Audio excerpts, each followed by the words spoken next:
Hello विद्यार्थियों, इस video के माध्यम से हम लोग जानेंगे कि आर्थिक समस्या किसे कहते हैं, यह कैसे और क्यों उत्पन्न होता है। ये बहुत ही इंपॉर्टेंट क्वेश्चन है, तो एक बार पूरी वीडियो को आप जरूर देख लीजिएगा, कंसेप्ट आपको अच्छे से समझ आ जाएगा। यहाँ पर देखिए, आर्थिक समस्या को अंग्रेजी में इकोनॉमिक प्रॉब्लम कहा जाता है। क्या बोलते हैं? Economic problem. अब ये इकोनॉमिक प्रॉब्लम या फिर आर्थिक समस्या क्या होता है, इस पर हम लोग उदाहरण भी लेकर के समझेंगे, लेकिन सबसे पहले हम इसे लाइन बाय लाइन एक बार पढ़ लेते हैं। यहाँ पर देखिएगा हमने कैसे लिखा हुआ है। कह रहे हैं कि हम जानते हैं कि मनुष्य की इच्छाएं और आवश्यकताएं असीमित हैं या फिर अनलिमिटेड हैं, परंतु सभी इच्छाओं और आवश्यकताओं को पूरा करने के लिए साधन सीमित हैं, यानी कि साधन लिमिटेड हैं, तथा उन साधनों का वैकल्पिक प्रयोग भी हो सकता है, यानी कि ऑल्टरनेटिव यूज भी हो सकता है। अब ऐसी अवस्था में व्यक्ति को अति आवश्यकताओं का चुनाव करना पड़ता है। चुनाव की इसी समस्या को अर्थशास्त्र में आर्थिक समस्या कहा गया है। तो उम्मीद है आप यहाँ से कुछ कुछ चीज़ें समझ पाए होंगे, जैसे कि मनुष्य की बहुत सारी इच्छाएं हैं, बहुत सारी आवश्यकताएं हैं, बहुत सारी लालसाएं हैं, लेकिन क्या सभी इच्छाओं को, सभी आवश्यकताओं को, सभी लालसाओं को पूरा करने के लिए साधन पर्याप्त हैं? तो भाई बिल्कुल भी नहीं। साधन तो सीमित हैं। साधन कितने हैं? सीमित हैं, यानी कि रिसोर्सेस लिमिटेड है। और इतना ही नहीं, उन साधनों का वैकल्पिक प्रयोग भी हो सकता है, यानी कि ऑल्टरनेटिव यूज भी हो सकता है। यहाँ पर देखिए आगे क्या कह रहे हैं। अब ऐसी स्थिति में जब आपके पास इच्छाएं ज़्यादा है, पैसे कम हैं और पैसे का अनाप शनाप बहुत जगहों पर प्रयोग किया जा सकता है, तो ऐसी अवस्था में व्यक्ति को अति आवश्यकताओं का चुनाव करना पड़ता है, यानी कि ये सोचना पड़ता है कि हमारे लिए सबसे ज़्यादा महत्वपूर्ण कौन सी है, किसे हम जो है पहले पूरा करें, कौन सी आवश्यकता या कौन सी इच्छा को हम पहले पूरा करें। तो इस तरीके से हमें अति आवश्यकताओं का जब चुनाव करना पड़ जाए तो समझ लीजिए कि अर्थशास्त्र में इसी को आर्थिक समस्या कहा जाता है। इसको आइए उदाहरण की मदद से समझते हैं। ये यहाँ पर हमने एग्जाम्पल लिया हुआ है और उससे पहले हमने एक पॉइंट भी लिखा हुआ था, इसको भी आप पढ़ लीजिए। कह रहे हैं कि आर्थिक समस्या मूलतः, यानी कि मूल रूप से चुनाव से संबंधित है। आर्थिक समस्या किससे संबंधित है? चुनाव से संबंधित है। अब देखिएगा चुनाव कैसे आपको करना पड़ता है। मान लीजिए कि आपके पास 500 रुपया पैसा है। कितना पैसा है? 500 रुपया। अब मार्केट जाते हैं और अलग अलग तरीके की वस्तुएं आप खरीदना चाहते हैं। मान लीजिए कि मार्केट आने जाने का जो किराया है वो मान करके चलते हैं कि 80 रुपया तो आपका खर्चा हो जाएगा, ठीक है। अब मार्केट साइड में जाते हैं तो आपको नाश्ता भी करना है, मान लीजिए कि 100 रुपये का, ठीक है। इसी तरीके से आप किताब लेना चाहते हैं 200 रुपये का, कलम लेना चाहते हैं 50 रुपये का, कॉपी लेना चाहते हैं 100 रुपये का, पेंसिल लेना चाहते हैं 50 रुपये का। अगर हम इन सारे खर्चों को जोड़ें, जो कि अभी तक किया तो नहीं गया है, बस हम सोच रहे हैं कि इन चीज़ों पर खर्चा हमारा कितना हो सकता है, तो यहाँ पर देखिए किराया आपका 80 रुपया हो गया, कलम जो देखें 50 रुपये का हो गया, पेंसिल भी आपका जो है ये 50 रुपये का हो गया, आपका जो नाश्ता है वो 100 रुपये का आपने कर लिया मान लो, और कॉपी भी आपका 100 रुपये का है, और किताब आपका जो 200 रुपये का है। टोटल यहाँ पर कितना होगा? यहीं तक तो 400 हो गया ना, और ये 500 हो गया, और 500 ये 80 हो गया, यानी कि टोटल आपका जो खर्चा जाएगा वो 580 रुपया जाएगा। यानी कि ये सारी चीज़ों पर अगर आप खर्च करते हैं तो 580 रुपया आपको यानी कि चाहिए। लेकिन ये सारी चीज़ें खरीदेंगे तो 580 रुपया आपको चाहिए, लेकिन आपके पास उपलब्ध कितना है? मात्र 500 रुपया।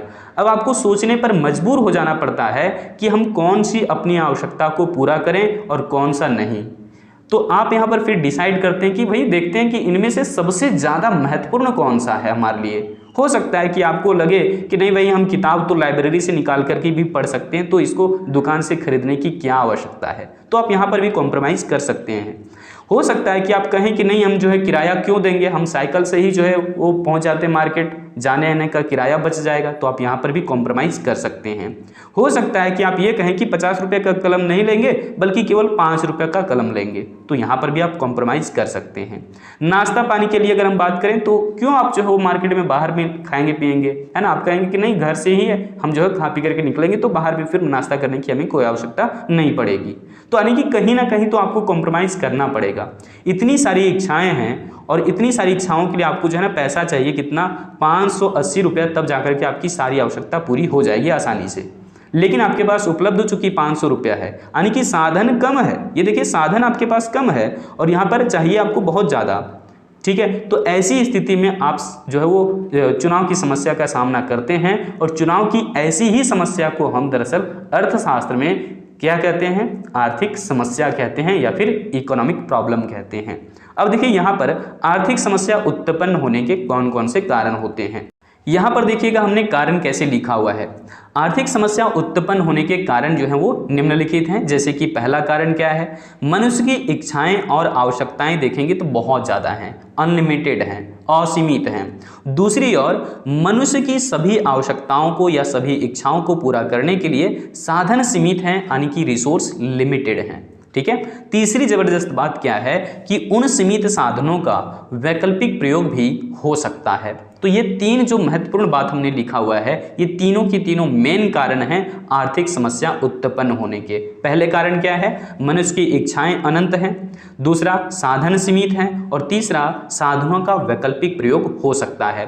अब ऐसी स्थिति में व्यक्ति को चुनाव की समस्या का सामना करना पड़ता है कि हम अपना पैसा कहाँ खर्च करें, अपना साधन कहाँ खर्च करें, कौन सी इच्छा को पूरा करें या कौन सी आवश्यकता को पूरा करें। तो इस तरीके से आप क्या देख रहे हैं कि मनुष्य की यहाँ पर अनंत इच्छाएं और आवश्यकताएं हैं, जबकि साधन कितने हैं, तो साधन दुर्लभ हैं। तो साधनों की दुर्लभता के कारण ही आर्थिक समस्या उत्पन्न होती है। अब ये दुर्लभता का मतलब क्या होता है, इसको भी आप समझ लीजिए, क्योंकि कई बार यहाँ से ऑब्जेक्टिव क्वेश्चन पूछा जा चुका है। ध्यान दीजिएगा, कह रहे हैं कि दुर्लभता का मतलब साधनों की पूर्ति की तुलना में उसकी मांग अधिक होना है। मतलब कि जब हम किसी वस्तु की मांग या किसी रिसोर्स की डिमांड ज़्यादा करते हैं और उसकी तुलना में उस वस्तु का या उस रिसोर्स का सप्लाई कम होता है, तो ऐसी अवस्था को हम दुर्लभता की अवस्था कहते हैं। जैसे कि मान करके चलो कि आपको पीने योग्य पानी चाहिए 20 लीटर, जो कि मार्केट में आसानी से मिलता है, बोतल में आजकल तो मिल जाते हैं। अब 20 लीटर पानी आपको चाहिए। अब पूरा मार्केट छान मार चुके हैं, पूरे मार्केट में आपको मात्र जो हो 10 लीटर या 12 लीटर पानी उपलब्ध हो पाया, जबकि आप डिमांड कर रहे थे 20 लीटर का, लेकिन सप्लाई कितना हुआ, मात्र 12 लीटर। तो ऐसी अवस्था में क्या कहेंगे कि आप डिमांड ज़्यादा कर रहे थे और जबकि सप्लाई उसका कम हो पाया। तो इस अवस्था को हम दुर्लभता की अवस्था कह सकते हैं। और जो वस्तु जितना ज़्यादा दुर्लभ होता चला जाता है, यहीं पर ध्यान रख लीजिएगा, उनका कीमत बढ़ते चला जाता है, अधिक होते चला जाता है। ठीक है। चलो यहाँ पर देखो अंत में हमने क्या लिखा हुआ है, कह रहे कि यतः यदि हमारी इच्छाओं की तरह, यानी कि जैसे हमारी इच्छाएं बहुत सारी होती है ना, वैसे ही अगर हमारे पास संसाधन भी असीमित होता, संसाधन भी खूब सारा होता, तो कभी भी आर्थिक समस्या उत्पन्न नहीं होती। तो उम्मीद है इस वीडियो के अंदर में जो भी हमने आपको कंसेप्ट बताने की कोशिश किया है आपको समझ आ गया होगा। और आपको अगर वीडियो कंटेंट अच्छा लगता है तो वीडियो पर अच्छा कमेंट जरूर करिए और अपने दोस्तों के बीच में भी इस वीडियो को जरूर से जरूर शेयर कर दीजिए। ठीक है। तो चलिए हम यहाँ पर जो है इस वीडियो को रखते हैं इतना ही। हम हमेशा से कहते हैं काम करो ऐसा दुनिया करना चाहे आपके जैसा। तो यहाँ पर जो है हम वीडियो को करते हैं समाप्त। फिर से मिलते हैं हम इसी तरीके से अगली किसी वीडियो अपडेट के साथ। जय हिंद।